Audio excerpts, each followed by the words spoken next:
What if I told you that video games are rewiring your brain without you even realizing it? Let me explain. This is Ivan Pavlov. In the 1890s, he ran an experiment on dogs, ringing a bell whenever it was feeding time.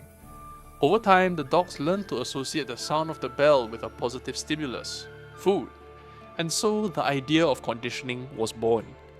Like it or not, games have been conditioning us too. Recently, I started playing KCD2, and I noticed something strange. I felt uncomfortable, not because I wasn't enjoying myself, no, I was having a blast, but something just felt off, and for a while, I couldn't put my finger on it. It didn't come to me until I really sank my teeth into the game's mechanics, but I finally figured it out. KCD2, unlike many of its modern RPG counterparts, has a very strong focus on delaying gratification. See, in most modern games, when you want something done, you press a button, bam, new item, skill gem or whatever is ready for you to play around with. Want a new weapon? Get the materials, go into some interface, press a button and boom, your new weapon of mass destruction is ready for use. Want our brew potions? Same deal. But in KCD2, it doesn't work like that. And that's when I realized something. We've been so conditioned by instant gratification in our games that when a game doesn't give it to us, it feels weird. I didn't understand it at first, but in this video I'll do my best to explain why it feels so unfamiliar and also break down why making players wait can actually be a good thing. Instant gratification is everywhere in gaming. In FPS games, you shoot a guy, get a hit marker, sound effect and kill feed notification, all within literal seconds. Looter shooters, same deal. Kill an enemy and loot spills out like a slot machine payout. Even in survival games, when you chop down a tree, boom, it vanishes, leaving neatly stacked logs in your inventory. Over the years, we've been conditioned to expect immediate rewards. Take crafting, for example.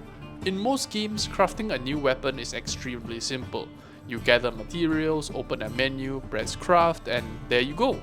Here's your shiny new sword forged in literally seconds. Mobile games and live service titles have taken this even further. Battle passes and gacha mechanics are designed to keep you engaged with frequent small dopamine hits. You log in, complete a generic task or two, and immediately receive your reward. Everything is structured to keep you hooked, constantly receiving little bursts of pleasure, training you to expect a new reward every few minutes. And now, let's talk about how KCD2 throws this concept out of the window. Early on in KCD2, you learn to craft your own weapons. A blacksmith tells you how to do it, and it's up to you to follow instructions and go through the process. This is the game basically telling you to do it yourself. I had to go find the recipe, I had to acquire the materials, I had to travel back home to the forge, fight off some bandits along the way, and when I finally reached home, the process had actually just begun. I had to manually heat the blade, section by section, checking to make sure I wasn't burning it. I had to hammer the shape into place, carefully inching the blade down with every hit. And if I messed up, the final product was going to suck. On a side note, I love the fact that Henry comments on the progress of the forging. He'd call out that shit was going bad if you're screwing up. I'll never finish it like this. I should move it. And it's such an interesting, immersive way of the game putting in guardrails for you. Anyway, after heating, forging and tempering the blade multiple times, I finally finished my masterpiece, a completely average hunting sword. Not legendary, not rare, not infused with magic or anything, just a long piece of sharpened metal. So why was it so damn hard for me to sell it? I could have sold it for a better weapon, I just didn't want to, because that sword wasn't just any sword, it was my sword. And that's when it really hit me. Delaying gratification in games like these creates attachment. However, with that being said, there is a right and wrong way to do this, and if you ask me, the difference lies between passive waiting and active waiting. Let me explain. Passive waiting is something like what you would experience in Warframe, where you're just sitting around waiting for your new item to come out of the fabricator. It's like watching Arthur pitch his tent in RDR2 for the 100th time. It's watching your character do the same animation over and over again to produce some potions in Skyrim while you spam the mouse button. Active waiting is where you're actually doing something related to what your character is crafting. In KCD2, this is most evident in blacksmithing like I mentioned earlier, but alchemy takes it to a whole other level. You have to read a literal in-game manual, set up your ingredients on the top bench, and then follow instructions precisely in order not to screw up. Everything from grinding herbs, to boiling the solution for the correct time, to taking the pot on and off the heat, you are in the driver's seat controlling Henry's every single action. It's like you're cooking a dish in real life almost, if you get what I mean. Screw up something along the way and instead of a gourmet dish, you get toxic slop. And that's precisely the difference between games which implement delayed gratification well. Games like KCD2 actively involve the player in the process of crafting, while other games just sit you aside and tell you to watch an animation, leading to you getting bored and skipping the cutscene altogether. A great direct comparison is The Witcher 3. On paper, its crafting and alchemy system are eerily similar to that of KCD2. You go out, get materials, follow the recipe, and create an item. But unlike KCD2, The Witcher 3's system is fast. You can brew potions or forge weapons within seconds, making the process feel a little jarring since all you do is go into a UI and press a few buttons. Personally, I feel that it detracts from the game's immersiveness significantly. KCD2's system, on the other hand, really sucks you into the process and gives you a stake in the creation of the item. You, the player, are involved in what you make. And if you ask me, it's a really powerful tool for immersion that not many games do anymore. Now, before we throw instant gratification under the bus, let's be real, it's not bad. It's fun, it's satisfying.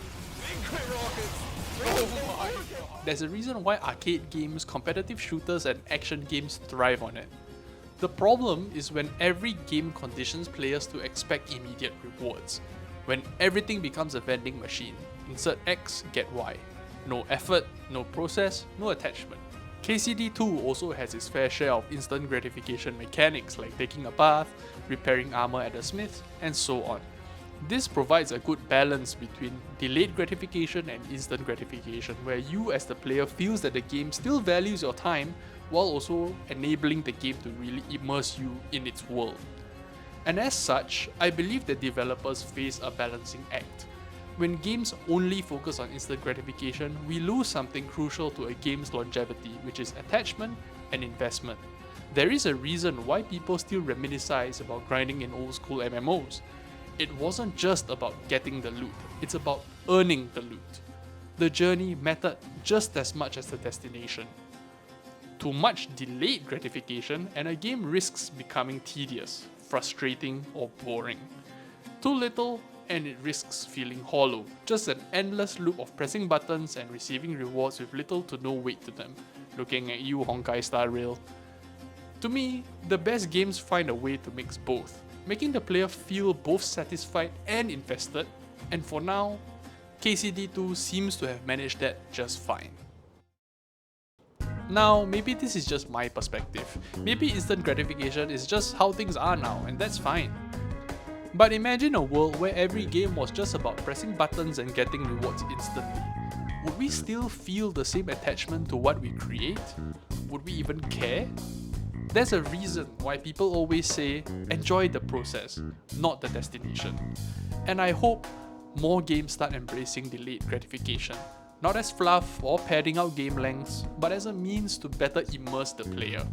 Because in a world that moves way too fast for its own good sometimes, there's something beautiful about taking your time, forging a nameless weapon, and keeping it till the credits roll.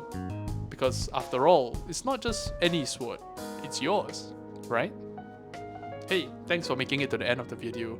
I'm going to be doing my best to produce more content by a weekly basis, so if you like what you see, consider leaving a like and subscribing. It really helps the channel, and of course, no pressure. If you would like any support on Patreon would be greatly appreciated. Thank you so much, and I hope that you have a wonderful day. Goodbye!